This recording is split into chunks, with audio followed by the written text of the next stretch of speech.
मैं पवन कुमार रामावत आज आपको जीसी के विजेश कुमार चैनल्स में आपका स्वागत है। मैं आपको सामाजिक विषय के पर कुछ महत्वपूर्ण टॉपिक्स जो अपने बोर्ड क्लासेस के लिए बहुत महत्वपूर्ण है उनके बारे में आपको मैं वो बताऊंगा, क्योंकि सामाजिक का एग्जाम अभी हुआ नहीं है। तो जो नए स्टूडेंट्स हैं उनके लिए भी और जो पहले अभी 10th के एग्जाम देंगे उनके लिए भी ये बहुत महत्वपूर्ण है, वो होने वाली है। इसके लिए जो अभी एग्जाम देने वाले बच्चे हैं वो इनको विशेष रूप से वो देखें। आज हम देखेंगे एक महत्वपूर्ण टॉपिक केंद्र सरकार के बारे में।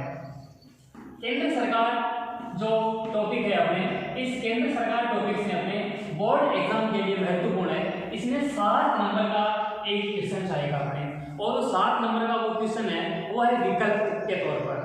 सिर्फ एक ही क्वेश्चन आएगा, निबंधात्मक क्वेश्चन आएगा, और ये महत्वपूर्ण इसलिए है कि ये अपने विकल्प रूप में आएगा। तो हम इनको अच्छी तरीके से देखें तो ये एक पार्ट क्लियर करने से 7 नंबर है वो अपने महत्वपूर्ण है वो हो जाएंगे। अब आज हम केंद्र सरकार की विशेष स्थिति के बारे में देखेंगे कि इनकी क्या है क्या नहीं है। जब हम केंद्र सरकार के बारे में सबसे देखेंगे तो सबसे पहले हम देखेंगे राज्य, क्योंकि हम राज्य के बिना सरकार का कोई औचित्य या अस्तित्व है वो नहीं है। राज्य एक भावात्मक अभिव्यक्ति है। राज्य एक भावात्मक अभिव्यक्ति है। भावात्मक क्योंकि राज्य है वो इस प्रकार की अवधारणा है कि राज्य किसी भी प्रकार की मूर्त संस्था नहीं है। राज्य एक क्या है? अमूर्त संस्था है।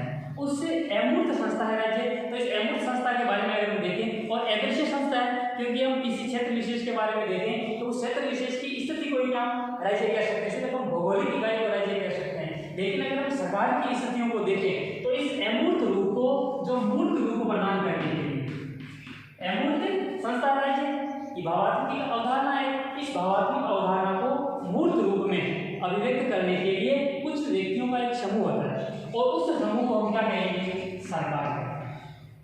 तो इस प्रकार सरकार की डेफिनेशन क्या हो गई? राज्य की अमूर्त स्थिति को या राज्य को मूर्त रूप प्रदान करने वाली संस्था। राज्य को मूर्त रूप प्रदान करने वाली संस्था वो क्या कहलाएगी? सरकार। सरकार क्या है? राज्य को मूर्त रूप प्रदान करने वाली संस्था। जो संस्था राज्य को मूर्त रूप प्रदान करती है, क्योंकि हम अगर किसी क्षेत्र के तहत है वो देखेंगे कि सरकार आई है तो उस सरकार के अधिपति हमारा यह है कि सरकार के हमारा इस रूप में हम देखते हैं कि वो सरकार की स्थिति है वो किस प्रकार की है। जैसे सरकार से मंत्री है कोई वो आए हैं या मुख्यमंत्री आए हैं, कैबिनेट मंत्री है या अन्य मंत्री, तो उस रूप में देखेंगे। तो इस प्रकार सरकार की डेफिनेशन क्या हो गई? राज्य को मूर्त रूप प्रदान करने वाली संस्था। तो राज्य को मूर्त रूप प्रदान करते हैं और राज्य को मूर्त रूप प्रदान करने वाली संस्था ये है वो क्या कहलाएगी? सरकार।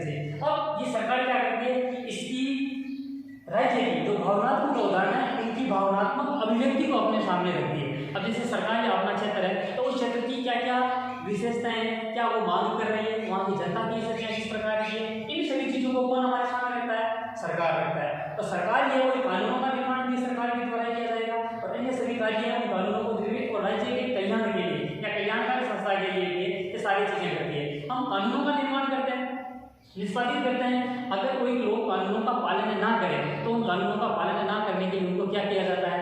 दंडित किया जाता है। जैसे वर्तमान परिप्रेक्ष्य में अगर देखें तो पूरे राजस्थान में और भारत में और पूरे विश्व में कोरोना महामारी फैल रही है। अब इनके लिए हमारी सरकार ने हम लोगों के फायदे के लिए बहुत महत्वपूर्ण नियम कायदे कानून है वो बना रखे हैं। उसके लिए सरकार, पुलिस, प्रशासन हम सबको बार बार है वो मोटिवेशन कर रही है कि आप ये कार्य करोगे तो हम कोरोना की इस महामारी को है वो जीत पाएंगे। लेकिन हम लोग अपनी कुछ संकीर्ण मानसिकता की वजह से इसको धर्म के नाम पर, अन्य नाम पर या अन्य परिस्थितियों के रूप में वो इनको गलत ले जा रहे हैं। तो हमें क्या करना है? सिर्फ और सिर्फ कोरोना महामारी को बताने के लिए, और सरकार है वो हमें क्या करती है? कानून ना मानने के लिए उचित दंड है उसकी व्यवस्था करती है। तो इसके लिए हमें क्या करना है? राज्य की स्थिति है तो क्लियर हो गया आपके, राज्य को मूर्त रूप प्रदान करना। इसके साथ ही क्या करती है? अभिव्यक्ति करती है। इसके साथ ही सभी चीजों को क्रियान्वित करती है, नियमों को लागू करती है, और जो नियम नहीं मानते हैं उनके लिए दंड की व्यवस्था भी है वो करती है। एक व्यक्ति है जिनका नाम है विद्वान गार्डनर।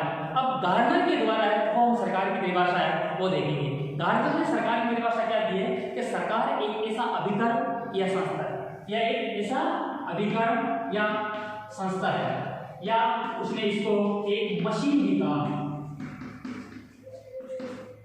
गार्डन ने क्या कहा कि सरकार एक ऐसा अभिकरण या एक ऐसी मशीन है जो राज्य की नीतियों को निर्धारण करती है। ये क्या करती है? राज्य की नीति निर्धारण करती है, नीतियों को वो बनाती है। नीतियां बनाने के साथ साथ जो सामान्य मामले हैं उन सामान्य मामलों की स्थिति है, उन सामान्य मामलों की स्थिति को नियमित करती है, देखती है और इसके साथ साथ जनता के सामान्य कार्यों को उन्नत करती है। सामान्य कार्य उनके कैसे हैं, उन सामान्य कार्यों को उन्नत करती है। ये डेफिनेशन किसके द्वारा है? गार्डनर के द्वारा। तो गार्डनर ने सरकार की क्या डेफिनेशन दी है कि सरकार वह अभिकरण या मशीन है जिसके द्वारा राज्य की नीतियों को निर्धारित किया जाता है, कार्यों को उन्नत किया जाता है और साथ ही साथ उन्हें नियमों की पालना करवाने की कोशिश की जाती है। ये गार्डनर के द्वारा परिभाषा। अब अगर हम साधारण रूप में या बिल्कुल शॉर्ट शब्दों के अंतर्गत है वो अगर हम इनको देखें तो सरकार क्या हो जाती है? सरकार एक ऐसी संस्था है जिसके द्वारा हम सारे देश की कार्यों को व्यवस्थित करते हैं, जनजीवन को सुनिश्चित करने के लिए कानून बनाते हैं और नियम और अन्य तथ्यों को है वो सही तरीके से व्यवस्थित रूप से हैं वो रखते हैं। तो ये सारी चीजें, ये सारी स्थितियां हैं वो महत्वपूर्ण रूप से इन सारी कार्यों के लिए वो हो जाती है। तो ये थी अपनी सरकार। तो अभी तक हम सरकार क्या होती है, गार्डनर के द्वारा हमने इसकी परिभाषा देखी कि सरकार क्या है। सरकार एक भावनात्मक इकाई है, शुरुआत में देखा राज्य, और उसके साथ सरकार क्या करती है? उस अमूर्त स्थिति को मूर्त रूप प्रदान करने का कार्य करती है। अब हम देखेंगे सरकार के अंग। तो जो सरकार है उन सरकार के अंग हैं वो कितने होते हैं? सरकार के 3 अंग हैं। भारतीय संविधान के तहत सरकार को 3 अंगों में विभाजित है वो करते हैं। सबसे पहला है व्यवस्थापिका, दूसरा कार्यपालिका। तो व्यवस्थापिका है, इस व्यवस्थापिका को विधायिका भी है वो कहा जाता है। दूसरा अपने आती है कार्यपालिका और तीसरा है न्यायपालिका। तो सरकार के 3 अंग हो गए, व्यवस्थापिका, कार्यपालिका और न्यायपालिका। तो इस सरकार के 3 अंगों को हम राज्य स्तर पर और केंद्र स्तर पर है वो अलग अलग रूप से विभाजित है वो कर सकते हैं। तो सबसे पहले अगर हम व्यवस्थापिका को देखें या व्यवस्थापिका को विधायिका भी है वो कहा जाता है। तो व्यवस्थापिका को अगर हम देखें तो व्यवस्थापिका में संसद है उसको सम्मिलित किया जाता है। व्यवस्थापिका में क्या आती है? संसद आती है। संसद में केंद्र स्तर पर अलग है, राज्य स्तर पर अगर हम देखें तो राज्य स्तर पर क्या आएगा? राज्य स्तर पर आएगा विधानमंडल। केंद्र में संसद और राज्य स्तर पर विधानमंडल है उसको सम्मिलित किया जाता है। तो अब संसद है, इस संसद में किन किन को सम्मिलित है वो किया जाता है? संसद में है लोकसभा, राज्यसभा और राष्ट्रपति को सम्मिलित किया जाता है। लेकिन यहाँ अगर हम दोनों में देखें तो संसद में लोकसभा और राज्यसभा को सम्मिलित किया जाता है क्योंकि राष्ट्रपति संसद का भाग है, राष्ट्रपति संसद का भाग है, लेकिन राष्ट्रपति व्यवस्थापिका और कार्यपालिका दोनों का सदस्य होता है। व्यवस्थापिका का भी सदस्य है और कार्यपालिका का भी सदस्य है। तो केंद्र स्तर पर जो संसद है, केंद्र स्तर पर जो व्यवस्थापिका है, केंद्र स्तर की व्यवस्थापिका में लोकसभा और राज्यसभा को महत्वपूर्ण रूप से सम्मिलित है वो किया जाता है। दूसरा अगर इसको राज्य स्तर पर देखें तो राज्य स्तर में क्या आ जाता है? राज्य स्तर में आता है विधानमंडल। राज्य स्तर पर विधानमंडल, तो जैसे केंद्र में संसद है उसी प्रकार राज्य स्तर पर है वो विधानमंडल। राज्य स्तर पर क्या है? विधानमंडल है। और विधानमंडल में भी 2 सदनात्मक व्यवस्था है वो होती है, जिनमें कौन कौन से 2 सदनात्मक व्यवस्था? एक तो विधानसभा और दूसरा विधान परिषद। विधानसभा और विधान परिषद और दूसरी है वो आपके परिषद। तो इस प्रकार ये व्यवस्थापिका है, ये केंद्र स्तर पर होगी और ये राज्य स्तर पर होगी। केंद्र स्तर पर जो उसमें लोकसभा और राज्यसभा को मुख्य रूप से सम्मिलित किया जाता है और राज्य स्तर पर विधानमंडल है जैसे संसद है उसी प्रकार, और इसमें विधान सभा और विधान परिषद इन दोनों को इसके साथ है वो सम्मिलित किया जाता है। तो ये इसका उच्च सदन हो गया राज्यसभा और ये इसका निम्न सदन है, उसी प्रकार ये इसका उच्च सदन हो गया और विधानसभा है ये इसका निम्न सदन। तो ये सारी इनकी स्थितियां हैं वो अलग है और ये हो गई अपनी व्यवस्थापिका केंद्र स्तर पर और राज्य स्तर पर। अब अगर हम दूसरी स्थिति है वो कार्यपालिका को देखें, कार्यपालिका में है वो होता है जो है वो है कार्यपालिका। और कार्यपालिका में मैंने आपको बताया था, कार्यपालिका में इसको सम्मिलित किया जाता है राष्ट्रपति को। यह है केंद्र स्तर पर राष्ट्रपति को। राष्ट्रपति के साथ कौन आता है? प्रधानमंत्री, और प्रधानमंत्री के साथ मंत्रिपरिषद। तो कार्यपालिका में किन किन को सम्मिलित किया जाता है? राष्ट्रपति, प्रधानमंत्री, मंत्रिपरिषद, और इनके साथ जो महान्यायवादी है उस महान्यायवादी को भी इनमें ही सम्मिलित किया जाता है। तो कार्यपालिका केंद्र स्तर पर है। कौन कौन से हो गए? राष्ट्रपति, प्रधानमंत्री, मंत्रिपरिषद और महान्यायवादी। अब अगर आप इनको राज्य स्तर पर देखें, कार्यपालिका राज्य स्तर पर क्या है, तो आप नॉर्मली जानते हो राष्ट्रपति है, तो राष्ट्रपति के स्तर का राज्य में जो अधिकारी होगा वो कौन है? राज्यपाल। प्रधानमंत्री होगा तो राज्य में क्या है? मुख्यमंत्री। और मंत्रिपरिषद है तो मंत्रिपरिषद है, ये सेम मंत्रिपरिषद राज्य की मंत्रिपरिषद है, वो मंत्रिपरिषद होगी। और अब जो महान्यायवादी है, उस महान्यायवादी में राज्य में होता है महाधिवक्ता। तो ये हो गई राज्य। तो कार्यपालिका जो हमें देगा, उस कार्यपालिका में राष्ट्रपति, प्रधानमंत्री, मंत्रिपरिषद और महान्यायवादी, ये होता है केंद्र स्तर की कार्यपालिका में सम्मिलित। तो केंद्र स्तर की कार्यपालिका में राष्ट्रपति, प्रधानमंत्री, मंत्रिपरिषद और महान्यायवादी। अगर हम राज्य स्तर की देखें तो राज्य स्तर में होता है राज्यपाल, मुख्यमंत्री, मंत्रिपरिषद और महाधिवक्ता। ये होता है आपके राज्य की कार्यपालिका के अंदर है। तो हमने कार्यपालिका राज्य की और केंद्र की दोनों की देखी। अब इनके अंदर भी देखते हैं, तो राष्ट्रपति और राज्यपाल है, ये है संवैधानिक प्रमुख। भारतीय संविधान के अंतर्गत राष्ट्र का जो प्रमुख है वो राष्ट्रपति को माना गया और राज्य में राज्यपाल को। जो केंद्र में राष्ट्रपति की स्थिति है वही राज्य में राज्यपाल की है। दूसरा प्रधानमंत्री और मुख्यमंत्री को देखते हैं, तो ये क्या है? सरकार का प्रमुख है। जो भी केंद्र सरकार पढ़ेंगे तो ये सरकार का प्रमुख है। या हम इनको साधारण भाषा में बोलते हैं वास्तविक प्रधान। ये क्या है? वास्तविक प्रधान है। तो ये हम इनको इस रूप में इन स्थितियों के अंतर्गत है वो देखते हैं। ये सरकार का दूसरा अंग है वो हो गया। तीसरा अंग है वो है न्यायपालिका। तीसरा जो बिंदु है सरकार का, तीसरा जो भाग है सरकार का वो है न्यायपालिका। न्यायपालिका भी केंद्र स्तर और राज्य स्तर है। न्यायपालिका है तो कार्यपालिका और व्यवस्थापिका यानी विधायिका, इन दोनों पर नियंत्रण रखने का कार्य करती है। भारतीय जो न्यायपालिका है वो स्वतंत्र है, वो है। केंद्र स्तर पर अगर हम इनको देखें तो सर्वोच्च न्यायालय है, और राज्य स्तर पर अगर हम देखें तो उच्च न्यायालय और उसके अधीनस्थ न्यायालय। केंद्र स्तर पर सर्वोच्च न्यायालय, और अगर हम राज्य स्तर पर देखें तो राज्य स्तर पर उच्च न्यायालय और जो अधीनस्थ न्यायालय है, तो उच्च न्यायालय अधीनस्थ न्यायालयों को इनके बारे में वो बताया गया कि इनकी स्थिति है वो किस प्रकार की। तो राज्य स्तर पर उच्च न्यायालय और केंद्र स्तर पर सर्वोच्च जो न्यायालय है, उन सर्वोच्च न्यायालयों की स्थिति है वो इनके साथ काम है। इनके अलावा इनके अधीनस्थ, अब इनके नीचे जितने भी न्यायालय हैं वो सारे न्यायालय राज्य स्तर के न्यायालयों के रूप में हैं वो आते हैं। तो अधीनस्थ जो न्यायालय हैं उन अधीनस्थ न्यायालयों को इनके सरकार के अंग है वो देंगे। अब हम देखते हैं संसद। भारतीय संविधान में जो संसद है वो संसद आर्टिकल 79 में इसका वर्णन है। वो कार्य भारतीय संविधान में स्पष्ट रूप से लिखा गया है, भारतीय संघ की एक संसद होगी। तो भारतीय संविधान में आर्टिकल अनुच्छेद 79 में क्या लिखा गया है? तो भारतीय संघ की एक संसद होगी। अब संसद में किन किन को सम्मिलित है वो किया जाता है। अभी पहले आपको है वो बताया था कि संसद में किन किन को सम्मिलित किया जाता है। संसद में लोकसभा, राज्यसभा और राष्ट्रपति को सम्मिलित किया जाता है। पहले आपको बताया था व्यवस्था भी बताया था कि मुख्य रूप से लोकसभा और राज्यसभा रहते होंगे, लेकिन राष्ट्रपति भी इनके साथ सम्मिलित है। अगर आपको संसद पूछे तो संसद इन तीनों से मिलकर ही बनती है। ऐसा नहीं है कि राष्ट्रपति इनमें सम्मिलित नहीं है, राष्ट्रपति ही संसद का अभिन्न अंग है। इन तीनों से मिलकर ही संसद है वो बनती है। इन तीनों को ये वो सम्मिलित रूप से क्या कहा जाएगा?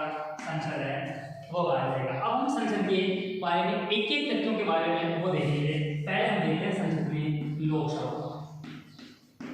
लोकसभा है वो क्या है, और हम नॉर्मली देखते हैं साधारण या आम बोलचाल के अंतर्गत हम लोकसभा को संसद के रूप में ही है वो मानते हैं, क्योंकि लोकसभा संसद का सबसे लोकप्रिय सदन है वो है। तो अगर हम इनके उपनाम देखें या लोकसभा को किन किन दूसरे नामों से है वो जाना जाता है, तो ये लोकसभा का प्रथम सदन है।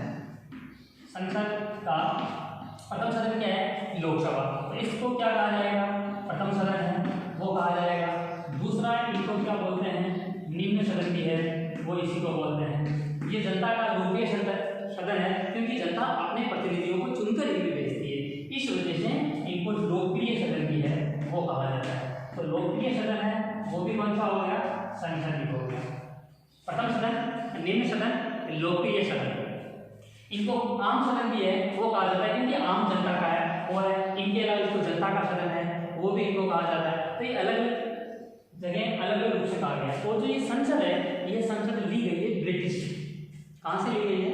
ब्रिटिश से। भारतीय संसद की जो रूपरेखा है वो ब्रिटिश से ली गई है। इस वजह से अगर हम शुरुआती स्थितियों को देखें तो शुरुआती स्थितियों में भारतीय संसद को हाउस ऑफ पीपुल्स कहा जाता था, यानी आम लोगों का सदन या जनता का सदन। तो शुरुआत में इसको क्या कहा जाता था? हाउस ऑफ पीपुल्स, यानी लोकप्रिय सदन या जनता का सदन, हाउस ऑफ पीपुल्स या जनता का सदन। और इसका गठन हुआ था 17 अप्रैल 1952 को। कब हुआ था? 17 अप्रैल 1952 में इसका गठन हुआ था। और तब इसको क्या कहा जाता था? हाउस ऑफ पीपुल्स, यानी जनता का सदन के नाम से ये वो जाना जाता था। लेकिन उसके बाद जब इसका हिंदी रूपांतरण हुआ, इसका हिंदी नाम, पहले इसको लोकसभा नहीं कहा जाता था, पहले इसको क्या कहा जाता था? हाउस ऑफ पीपुल्स, जनता का सदन ये, क्योंकि ब्रिटिश से ली गई थी और ब्रिटिश ने इस संस्था को क्या कहा जाता है? हाउस ऑफ पीपुल्स कहा जाता है। तो इस वजह से ये था। लेकिन उसके बाद 1954 में, कब?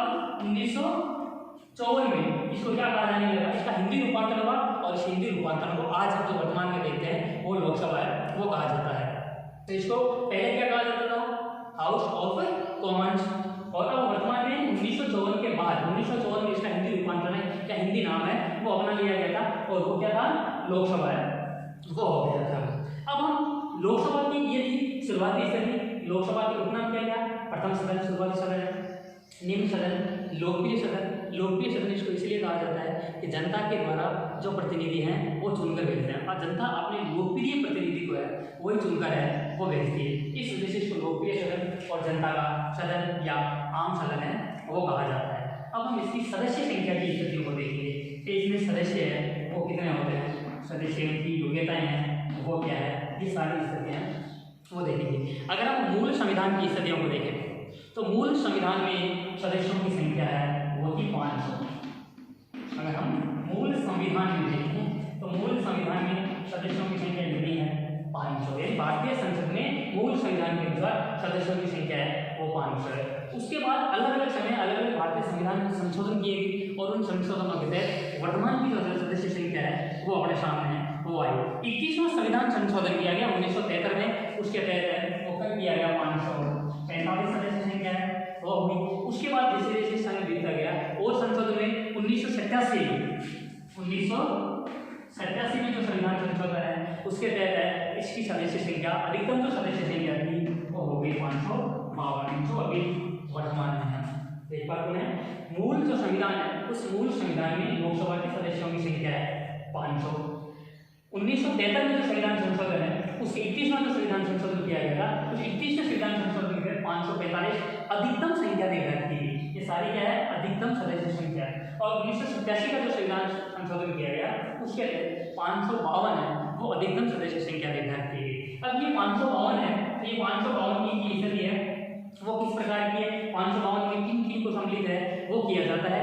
इन 552 में 530 राज्यों से 530 है वो कहाँ से आते हैं? 530 जो अलग अलग जितने भी राज्य हैं उन अलग अलग राज्यों से वो आते हैं 530 अलग जितने भी भारतीय राज्य हैं सभी राज्यों के अंदर। इनके अलावा 20 जो है वो आते हैं यूनियन टेरिटरी यानी संघ शासित क्षेत्र या केंद्र शासित प्रदेशों से। तो केंद्र शासित प्रदेश है मुझे कितने सदस्य चुनकर आते हैं? 20 सदस्य चुनकर आते हैं जो केंद्र शासित प्रदेश है।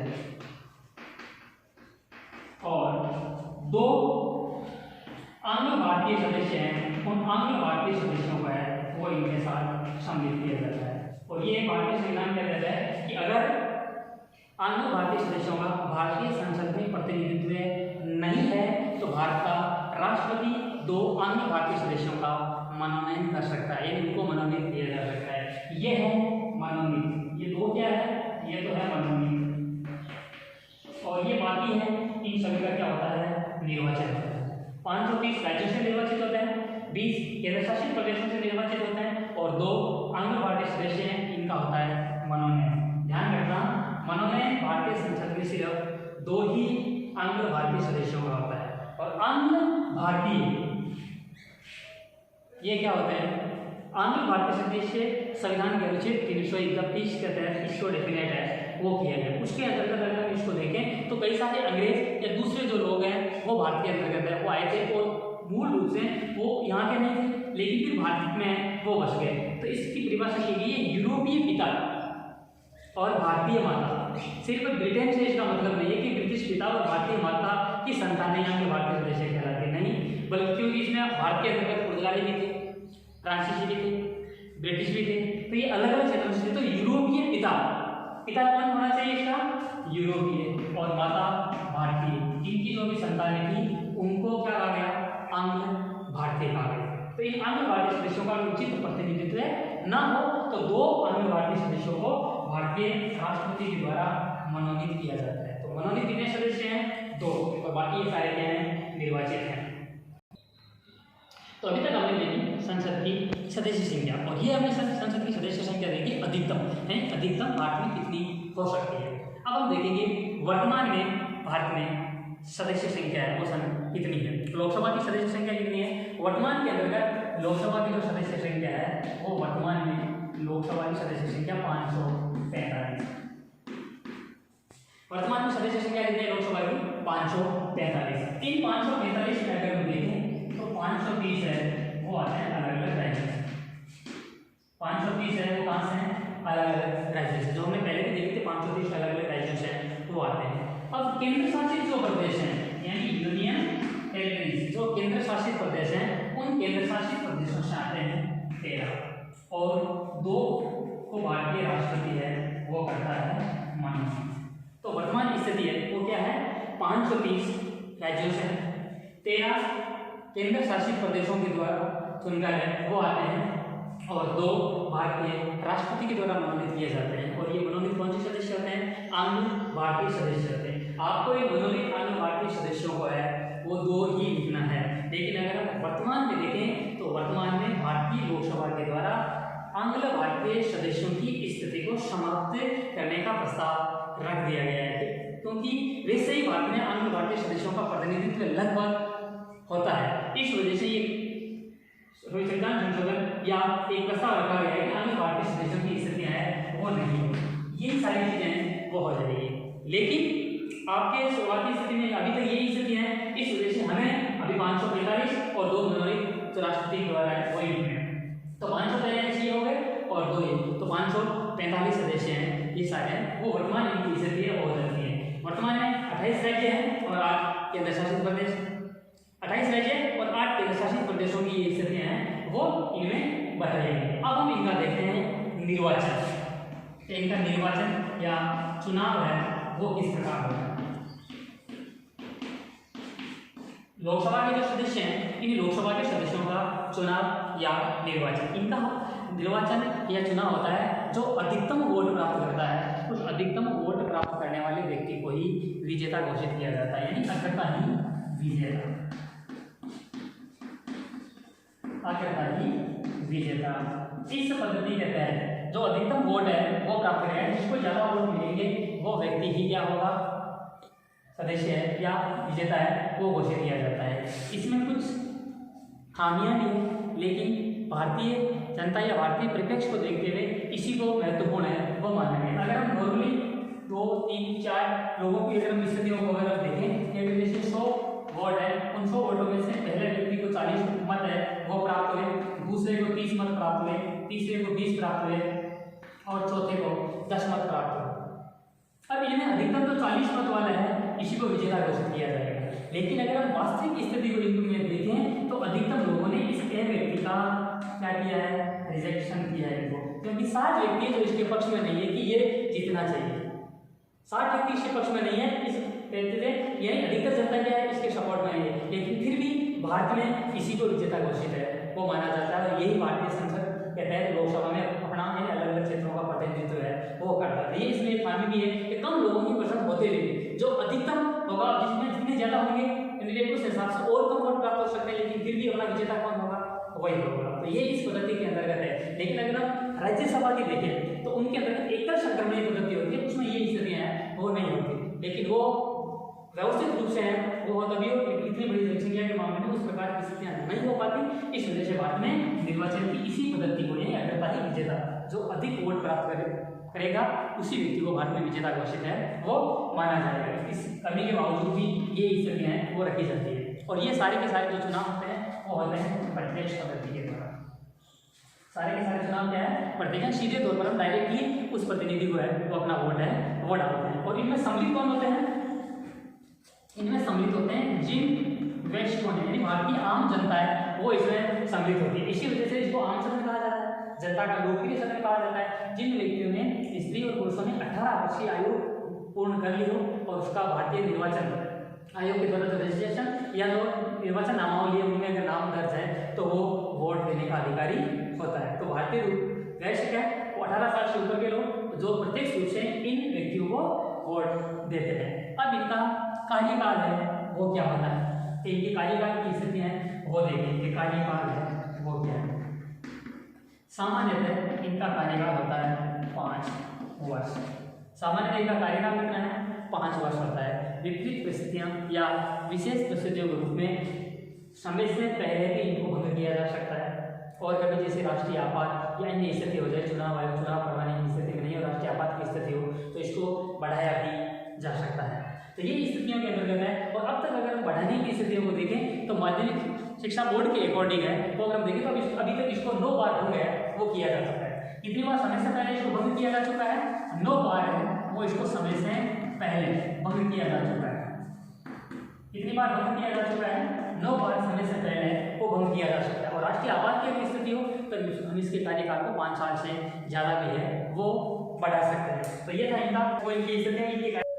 तो हमने कार्यकाल देखा इनका, सामान्यतः कार्यकाल 5 वर्ष का होता है, लेकिन विशेष परिस्थिति में इसको कम और ज़्यादा भी किया जा सकता है। अब हम देखेंगे लोकसभा का जो सदस्य है वो लोकसभा का सदस्य बनने की योग्यता क्या है, कि लोकसभा का कौन है वो सदस्य बन सकता है। तो लोकसभा का सदस्य बनने की सबसे पहली जो योग्यता है वो भारत का नागरिक।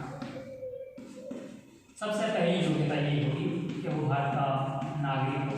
और ये लगभग सभी की योग्यताएं होती है कि वो भारत का नागरिक हो। दूसरी अगर आयु के आधार पर देखें तो इनकी आयु है वो होनी चाहिए 25 वर्ष। वो भारत का नागरिक हो, आयु 25 वर्ष है वो होनी चाहिए। तीसरी इसके लिए जो योग्यता है वो है लाभ का पद। जो लाभ का पद है वो नहीं होना चाहिए, या लाभ का पद पर नहीं होना चाहिए। कोई भी, चाहे वो केंद्र सरकार के अधिकार क्षेत्र में हो या राज्य सरकार के अधिकार क्षेत्र में हो, लाभ का पद धारण किए हुए नहीं होना चाहिए। लाभ का पद केंद्र और राज्य दोनों स्थितियों के अंदर लाभ का पद धारण किए हुए नहीं होना चाहिए। और किसी भी न्यायालय के द्वारा उस व्यक्ति को पागल व दिवालिया ये भी घोषित किया गया नहीं होना चाहिए। तो यह है भारतीय लोकसभा सदस्यों की योग्यता, वो भारत का नागरिक हो सबसे पहली और महत्वपूर्ण विशेषता है। उसके बाद है उसकी आयु कितनी होनी चाहिए, आयु होनी चाहिए 25 वर्ष। आयु 25 वर्ष है वो निर्धारित की गई है। वो कोई भी लाभ का पद धारण किए हुए नहीं होना चाहिए, चाहे वो केंद्र सरकार हो या राज्य सरकार हो। लाभ का पद है वो नहीं होना चाहिए और न्यायालय के द्वारा पागल व दिवालिया भी घोषित नहीं किया गया हो। ये इनकी महत्वपूर्ण विशेषताएं, इनकी योग्यताएं। ये योग्यताएं रखने वाला व्यक्ति है वो क्या कर सकता है, भारतीय लोकसभा का सदस्य बन सकता है। तो हमने इनकी योग्यताएं देखी। अब ये जिनकी योग्यताएं हो, अब हम देखते हैं ये पद रिक्त या ये पद खाली कैसे हो सकता है। पहला तो ये नॉर्मली क्या दे सकते हैं, त्याग पत्र है वो दे सकते हैं, अपना त्याग पत्र देते हैं। और त्याग पत्र है वो किसे देते हैं, त्याग पत्र देते हैं लोकसभा अध्यक्ष। लोकसभा का जो अध्यक्ष है उस लोकसभा अध्यक्ष को अपना त्याग पत्र सौंपते हैं। तो पहली पद्धति किस प्रकार होगी, अपना त्याग पत्र देके ये क्या कर सकते हैं, अपना पद है वो कर सकते हैं, त्याग कर सकते हैं। दूसरी क्या है, अगर लगातार 60 दिन तक अनुपस्थिति हो, लगातार 60 दिन अगर सदन चल रहा है, लोकसभा का सदन अगर चल रहा है तो उस चलते ऐसे नहीं कि लोकसभा का सदन नहीं चल रहा है वो 60 दिन उनको नहीं काउंट किया जाएगा। जो लोकसभा का सदन चल रहा है उस चलते हुए सदन में अगर 60 दिन तक बिना कारण बताए अगर अनुपस्थित रहे तब भी उसकी पद रिक्ति या उसकी सदस्यता है उस सदस्यता को समाप्त किया जा सकता है। इनके अलावा पहले हमने जो योग्यताएं पढ़ी थी उनमें उन योग्यताओं में से अगर कोई योग्यता ना रहे, वो सारी योग्यताएं भी होनी चाहिए तब तक वो सदस्य रहते, उनमें भी अगर कोई योग्यताएं ना रहे जा सकता है सदन से, या इसका पद है वो अधिकृत किया जा सकता है। तो लोकसभा अध्यक्ष को त्याग पत्र किसको देता है ना, लोकसभा अध्यक्ष को है वो अपना त्याग पत्र है वो देता है। अब इनको शपथ है वो कौन देना है, बहुत ही महत्वपूर्ण चीज है कि लोकसभा के व्यक्तियों को या लोकसभा के सदस्यों को शपथ कौन दिलाता है। लोकसभा के व्यक्तियों को शपथ दिलाने की जो स्थिति है वो है साधारणतः संविधान के अंतर्गत ये कि राष्ट्रपति के द्वारा, किसके द्वारा दिलवाई जाती है, राष्ट्रपति के द्वारा दिलवाई जाती है। लेकिन व्यवहार में लोकसभा के सदस्यों को राष्ट्रपति शपथ नहीं दिलवाता, क्योंकि इसके साथ एक ये भी लिखा हुआ है कि राष्ट्रपति या राष्ट्रपति के द्वारा नियुक्त व्यक्ति या राष्ट्रपति के द्वारा जो भी नियुक्त अधिकारी होगा वो इसको शपथ दिलवा सकता है। तो राष्ट्रपति जब अपनी लोकसभा शुरू होती है, इन अलग अलग जो प्रतिनिधि है, ये जो लोग हैं वो जो अपने क्षेत्रों से हैं वो अलग अलग चुनकर जब लोकसभा में जाएंगे, तो लोकसभा में जाने पर एक भारतीय संविधान में कहीं भी इसका है वो जिक्र नहीं किया गया है प्रोटेम स्पीकर। प्रोटेम स्पीकर, उस प्रोटेम स्पीकर की नियुक्ति कौन करता है, राष्ट्रपति करता है। लेकिन ये संविधान में नहीं है। अब अगर जैसे नॉर्मली हमारे सवाल में बात है कि भारतीय लोकसभा के सदस्यों को शपथ कौन दिलवाता है, अब अगर उसमें राष्ट्रपति नहीं है तो प्रोटेम स्पीकर को भी सही मान सकते हैं। लेकिन वो है क्या नियम, राष्ट्रपति दिलाता है इनको शपथ, लेकिन राष्ट्रपति हर जगह उपलब्ध नहीं हो पाते क्योंकि उनकी भी कुछ राजनीतिक स्थितियां होती है इतने लोगों को। इस वजह से वो क्या करता है, भारतीय संविधान ये कि उसके द्वारा नियुक्त व्यक्ति द्वारा भी इनको शपथ दिलवाई जाती है। तो भारतीय राष्ट्रपति एक अस्थायी व्यवस्था है वो करता है जिसको बोलते हैं प्रोटेम स्पीकर। और अभी जैसे 17वीं जो लोकसभा हुई थी, उस 17वीं लोकसभा के जो प्रोटेम स्पीकर थे वो प्रोटेम स्पीकर थे वीरेंद्र कुमार, ये थे मध्य प्रदेश से। वीरेंद्र कुमार को प्रोटेम स्पीकर है वो बनाया गया और वो प्रोटेम स्पीकर इन्होंने सारे लोगों को क्या दिया, शपथ है वो दिलवाई। इन सभी लोगों को शपथ है वो प्रोटेम स्पीकर के द्वारा है वो दिलवाई जाती है। लेकिन नॉर्मली ये क्या है, भारत के राष्ट्रपति के द्वारा है वो दिलवाई जाती है। अब जब ये राष्ट्रपति प्रोटेम स्पीकर को जब शपथ दिलवा देता है तो उसके बाद प्रोटेम स्पीकर के बाद जब इनके अधिकारियों की या पदाधिकारी जैसे लोकसभा अध्यक्ष का अगर चुनाव होता है उसके बाद तब प्रोटेम स्पीकर का पद स्वतः ही समाप्त है वो हो जाता है। अब हम इनके बारे में देखेंगे कि अधिवेशन, लोकसभा अधिवेशन है वो है कि लोकसभा अधिवेशन कब है वो होते हैं। लोकसभा अधिवेशन के लिए कोई विशेष नियम है वो अधिवेशन बोर्ड की 10th क्लास के अंतर्गत है वो नहीं, ये सिर्फ नॉर्मल चीज है वही बताई गई है कि वर्ष में 2 बार होनी चाहिए। वर्ष में अधिवेशन कितनी बार होना चाहिए, कम से कम 2 बार होना चाहिए और इतना अंतर नहीं होना चाहिए, 6 माह से अधिक अंतर नहीं होना चाहिए, 6 माह से अधिक का अंतर। तो अधिवेशन है, अधिवेशन को अगर देखें तो अधिवेशन एक वर्ष में 2 बार है वो होना चाहिए और 6 महीने से अधिक का अंतर है वो नहीं होना चाहिए। 6 महीने से ज्यादा है वो इनकी अंतर की स्थिति है, 6 महीने से ज्यादा है वो नहीं होना चाहिए। अब अगर इनकी सदस्य संख्या, अधिवेशन, लोकसभा अध्यक्ष और ये सारी चीजें हमने देखी कि अधिकतम कब है, न्यूनतम कितने होते हैं, ये सारी चीजें देखी। अब इन सारी चीजों को अगर हम देखें तो ये सारी की सारी भारत की जनसंख्या के अनुसार है और सीटों का निर्धारण होता है। जनसंख्या के तहत जब सीटों का निर्धारण होता है, जनसंख्या किसे कहा जाता है, किसी क्षेत्र विशेष में रहने वाले जो लोगों की संख्या होगी वही क्या है, जनसंख्या। तो इस जनसंख्या में किसी एक चीज को आधार मानकर हम सीटों का निर्धारण है वो भारतीय संविधान के तहत वो करते हैं। और जो जनसंख्या को आधार है वो माना गया 1971 की जनसंख्या। इस जनसंख्या को माना गया आधार माना गया 1971 की जनसंख्या को आधार मानकर भारतीय जो लोकसभा है इस लोकसभा की सीटों का निर्धारण किया गया है। अभी मैंने आपको पहले बताया कि अधिकतम जो सदस्य संख्या है वो अधिकतम सदस्य संख्या 552 और वर्तमान की जो सदस्य संख्या है वो 545 है। ये हमने इसके साथ वो देखा था। अब इसमें अगर हम देखें तो कुछ सीटें खाली है, ये क्यों है, क्योंकि भारत का कुछ भाग पाक अधिकृत है जो पीओके के नाम से उनकी जो सीटें हैं उनके जनसंख्या के आधार पर सारी चीजें निर्धारित की गई थी, लेकिन वो अभी वहां पर है नहीं।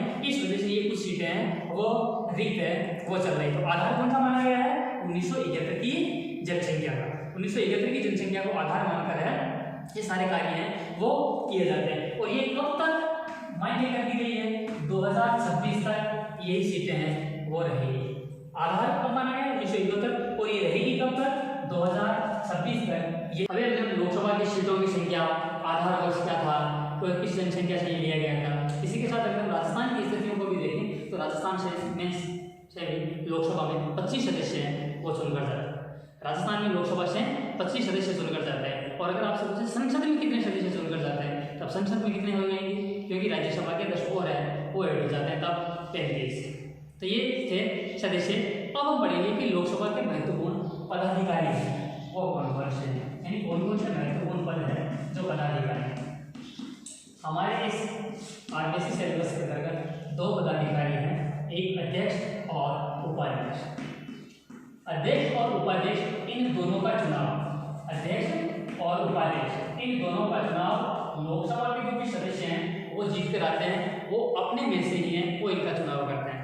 और साधारणतः सत्तापक्ष और विपक्ष दोनों मिलकर एक व्यक्ति को इस प्रकार की कोशिश करते हैं कि जिस पर सर्वसम्मति से निर्णय मिल जाए। ये नहीं कि वोटिंग ना हो, वोटिंग भी है, लेकिन फिर भी कोशिश ये करते हैं कि सर्वसम्मति से वो हो जाए, तब हम आसानी से वो उनके लिए हो जाए। और नॉर्मली जो अध्यक्ष होता है वो सत्तापक्ष का ही होता है।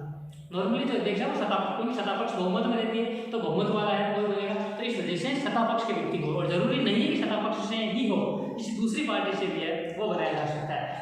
लेकिन अध्यक्ष और उपाध्यक्ष दोनों का लोकसभा के सदस्य में जो चुनकर हैं उनमें से ये वो बनेंगे। और ये लोकसभा अध्यक्ष है, ये अनुच्छेद आर्टिकल 93 के तहत उसमें ये सारी चीजें हैं वो बताई गई। अब जो लोकसभा का अध्यक्ष होगा वो लोकसभा का सदस्य ही होता है। ये नहीं है कि लोकसभा का सदस्य ना हो तो उसको अध्यक्ष बनाया जा सके, वो नहीं, जैसे मंत्री है वो बनाया जा सके, लेकिन अध्यक्ष है वो लोकसभा का सदस्य ही होना चाहिए। अब है कि लोकसभा के अध्यक्ष को शपथ कौन दिलाता है। भारतीय संविधान में लोकसभा के अध्यक्ष के शपथ के बारे में कोई लिखा हुआ नहीं है, क्योंकि लोकसभा के अध्यक्ष को शपथ अगर हम देखें तो लोकसभा के अध्यक्ष के लिए शपथ नहीं दिलवाई जाती, बल्कि जो लोकसभा का अध्यक्ष होगा वो लोकसभा का सदस्य ही होगा, तो इसको सदस्य के तौर पर ही शपथ है वही होती है। सदस्य के अनुसार ये वो इसकी शपथ होती है, ना कि लोकसभा अध्यक्ष के तौर पर शपथ होती है, क्योंकि जो लोकसभा का अध्यक्ष होता है वो लोकसभा का सदस्य भी है, इस वजह से सदस्य के रूप में उसको शपथ दिलवाई जाती है। अलग से लोकसभा अध्यक्ष के लिए शपथ की कोई व्यवस्था नहीं है। लोकसभा का अध्यक्ष है वो अपना त्यागपत्र उपाध्यक्ष को सौंपता है।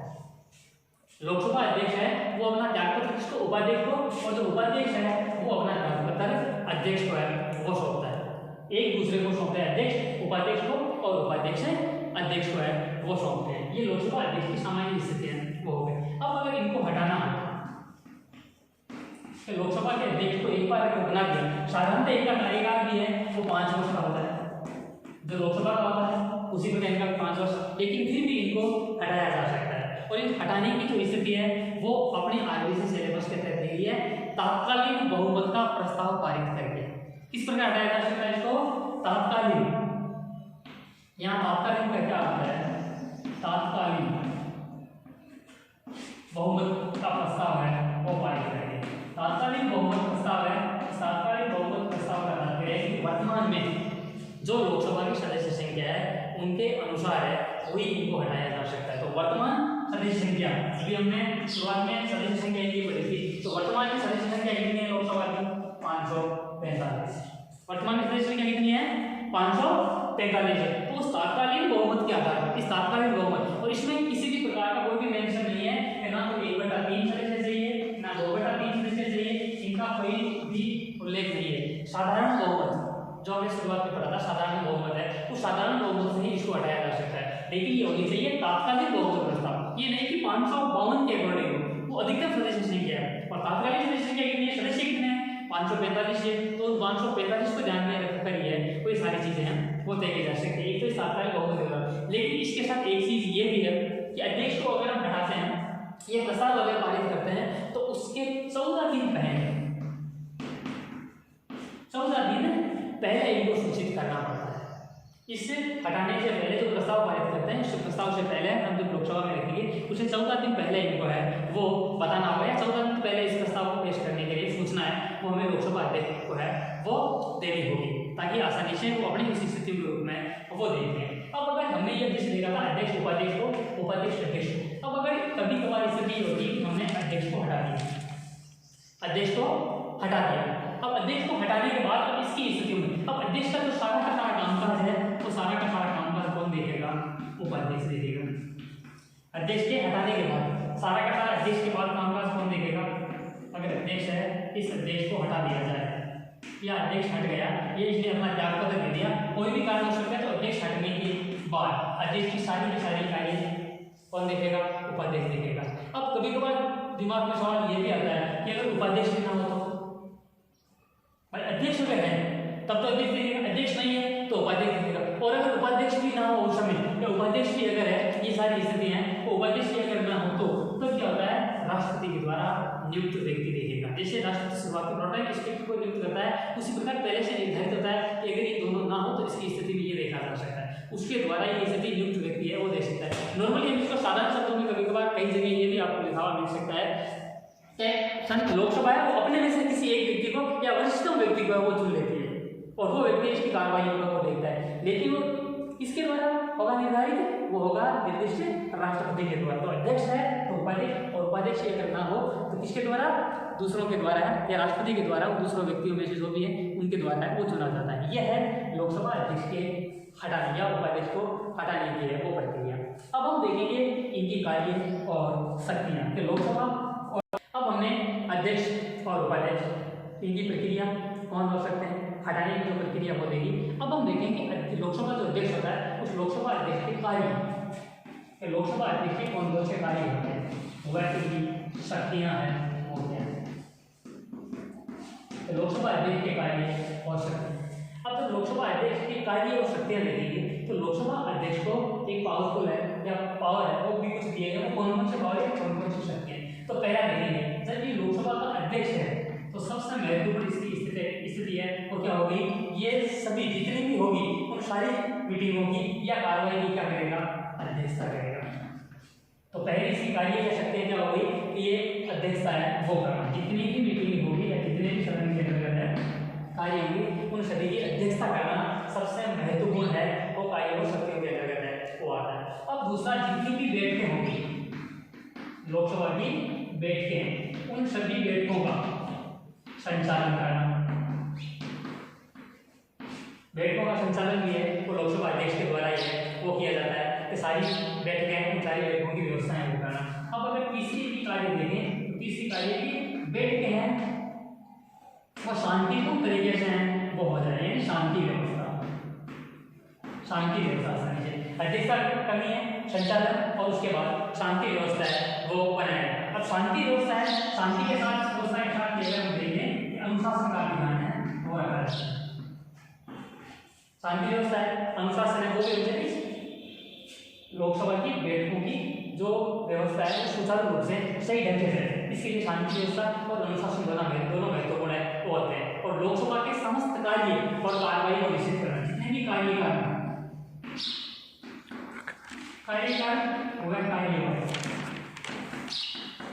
इनको निश्चित है वो कौन करता है? लोकसभा अध्यक्ष के द्वारा ये वो किया जाता है। लोकसभा अध्यक्ष को क्या करता है?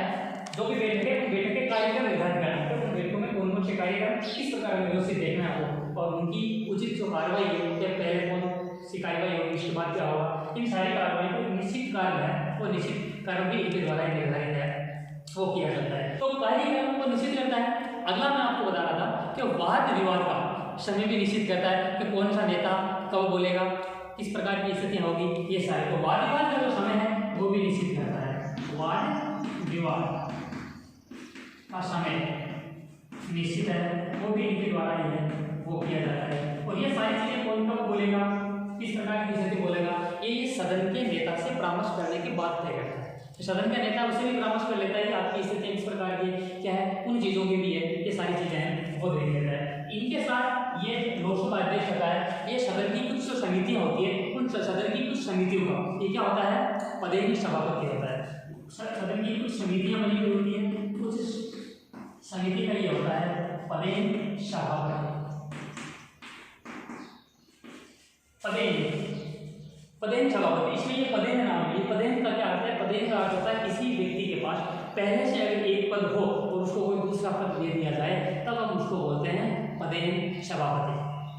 जैसे ये लोकसभा अध्यक्ष है पहले से, फिर लोकसभा की कोई समिति है, उस समिति का इसको अध्यक्ष और बना दिया जाए, एक पद पहले से है इसके पास और दूसरा और दे दिया, तब इसको हम क्या बोलते हैं? पदेन सभापति। नॉर्मली आप लोगों ने पढ़ा होगा जैसे भारत का उपराष्ट्रपति है, और वो राज्यसभा का क्या होता है, सभापति। तो उसके पहले क्या होता है कि राज्यसभा का पदेन सभापति होगा। पदेन, उसके पास पहले से एक पद है तो उसको पदेन सभापति है वो कहा जाता है। इसको लोकसभा की जो समितियां होती है उन समितियों का पदेन सभापति भी है वो होता है। इनके अलावा जो प्रवर समितियां होती है, प्रवर समितियां यानी लोकसभा की कार्रवाई के कार्यों को सूचित या व्यवस्थित रूप से करने के लिए अलग अलग प्रकार की कई सारी समितियों का निर्धारण किया जाता है ताकि लोकसभा की व्यवस्थित रूप से कार्यकाल है वो चल सके। उनके सभापतियों की नियुक्ति भी है वो इनके द्वारा की जाती है। उनके जो सभापति होते हैं उन सभापति की नियुक्ति है वो भी लोकसभा अध्यक्ष के द्वारा है वो की जाती है। तो इनकी नियुक्ति है वो भी किनके द्वारा की जाएगी, इनके द्वारा ही है वो की जाएगी। तो प्रवर समितियों के सभापतियों की नियुक्ति भी इनके द्वारा की जाएगी। अब धन विधेयक, लोकसभा में कई सारे विधेयक हैं वो रखे जाते हैं। तो लोकसभा में रखे गए विधेयकों के मामले में अगर हम देखें तो उन विधेयकों को धन विधेयक है या नहीं है, इस धन विधेयक का निर्धारण भी किसके द्वारा किया जाता है, लोकसभा अध्यक्ष के द्वारा किया जाता है कि कोई विधेयक धन विधेयक है या नहीं है। उसका निर्धारण किसके द्वारा किया जाएगा, लोकसभा के अध्यक्ष के द्वारा भी है वो किया जाएगा धन विधेयक का निर्धारण। अगर किसी भी प्रकार के हमें दल बदल की सूचना है वो मिल रही है तो उस दल बदल की सूचना या शिकायत, उनका निर्धारण और उनका जो निर्णय है, इन सभी निर्णय लेने का अधिकार भी किसके पास है, लोकसभा अध्यक्ष के पास है कि दल बदल की जो नियम है उनके तहत ये हुआ है या सही नहीं है, गलत नहीं है, उनके खिलाफ कोई कार्रवाई करनी है तो उन सभी का अधिकार लोकसभा अध्यक्ष के पास है। और सदस्यों को बोलने की समय सीमा, कौन सा सदस्य है वो कितने समय है वो बोलेगा, किस प्रकार की स्थिति है क्या है। हमने लोकसभा की कार्यों में कई बार लोकसभा अध्यक्ष को बोलते हुए सुना है कि अभी आप लोगों को अभी इनका टाइम पूरा नहीं हुआ है, पहले इनको बोलने दो, पहले इनकी पूरी बात सुन लो। तो समय सीमा का निर्धारण होता है कि आपको अपना इशारा करके इस समय सीमा के तहत है वो करना है। इसके साथ साथ लोकसभा अध्यक्ष ये भी देखता है कि जो लोकसभा के कोई कार्य हो रहे हैं और ऐसी स्थितियां हैं तो उसके अंतर्गत गणपूर्ति है या नहीं। गणपूर्ति का अर्थ है कोरम या गणपूर्ति। नॉर्मली हम देखते हैं कि गणपूर्ति है यानी साधारण जितने भी सदस्य होते हैं उनमें से कम इतने सदस्य होने चाहिए तभी किसी प्रस्ताव को पास माना जाएगा, अन्यथा नहीं। तो गणपूर्ति नॉर्मली 1/10, गणपूर्ति कितनी है 1/10। अब अगर हम अपनी लोकसभा की स्थितियों को देखें तो भारतीय लोकसभा के अंतर्गत कितने सदस्य हैं वो अगर न्यूनतम तब गणपूर्ति है वो हो सकती है। तो 1/10 सदस्य संख्या है वो कितनी होती है लोकसभा की 545 है, 545 है। अधिकतम है तो 552 है। यहाँ गणपूर्ति किससे होगी तो सदस्य हैं उन्हीं पर होगी। तो इनको अगर 1/10 लेंगे तो इनको 1/10 कितना हो जाएगा 55। तो गणपूर्ति कितनी होगी यानी 54.5 है तो गणपूर्ति कितनी हो जाएगी 55। कम से कम 55 सदस्य उसमें उपस्थित रहने चाहिए। अब अगर किसी प्रकार की मतभेद की स्थिति हो जाए, कभी कभार मतभेद हो जाएगी ऐसी स्थितियां हो तो उस मतभेद की स्थिति के अंतर्गत निर्णायक मत देने का अधिकार है। निर्णायक जो मत है वो निर्णायक मत देने का अधिकार भी भारतीय संसद में जो लोकसभा अध्यक्ष है उस लोकसभा अध्यक्ष को है वो मत देने का अधिकार है। और निर्णायक मत मतभेद की स्थिति में भी है। और इनके अलावा अगर कभी जैसे 200 लोग हैं या 100 लोग हैं वो इनकी स्थितियां है, अब 100 अगर बराबर स्थिति में आ जाए तब वही व्यक्ति, अब लोकसभा अध्यक्ष ने वोट ना दिया है तब लोकसभा अध्यक्ष का वोट क्या होगा, निर्णायक वोट होगा। वो जिस ओर दे देगा वही प्रस्ताव है या वही पक्ष क्या हो जाएगा मजबूत हो जाएगा। इस वजह से इस वोट को क्या कहा जाता है निर्णायक मत है वो कहा जाता है। तो निर्णायक मत देने का अधिकार है वो भी किसको है लोकसभा अध्यक्ष को निर्णायक मत देने की स्थिति में। कब होता है मतभेद होने की स्थिति में या दोनों के या किसी प्रस्ताव पर बराबर मत है वो आ जाएगा। इनके अलावा संसद हमने देखा था तो संसद और राष्ट्रपति के बीच अगर पत्र व्यवहार की स्थिति हो, पत्र व्यवहार यानी संसद है उसमें और भारत का जो प्रेसिडेंट राष्ट्रपति है इनके बीच अगर पत्र व्यवहार करना है तो उस पत्र व्यवहार का अधिकार है पत्र व्यवहार में किसके द्वारा ही किया जा सकता है लोकसभा अध्यक्ष के द्वारा। तो ये थी लोकसभा अध्यक्ष की महत्वपूर्ण स्थिति। और मुझे सभी की जितनी भी लोकसभा की बैठकें होंगी उन सभी की अध्यक्षता है वो करना, बैठकों का उचित तरीके से संचालन करना, बेटों में शांति व्यवस्था और अनुशासन कायम रखना। शांति व्यवस्था और अनुशासन किसी बेटे के लिए महत्वपूर्ण होता है, इस वजह से ये कार्यक्रम और कार्रवाई, सदन की जो कार्यक्रम है वो किस प्रकार से रहेगा, उसकी कार्यवाही किस प्रकार की निश्चित होगी, उनका उचित कार्य है वो इनके द्वारा निर्धारित किया जाता है। अगर वाद विवाद का समय हो, जैसे किस मुद्दे पर बहस होनी है, उस बहस का टाइम भी है वो निश्चित किया जाता है।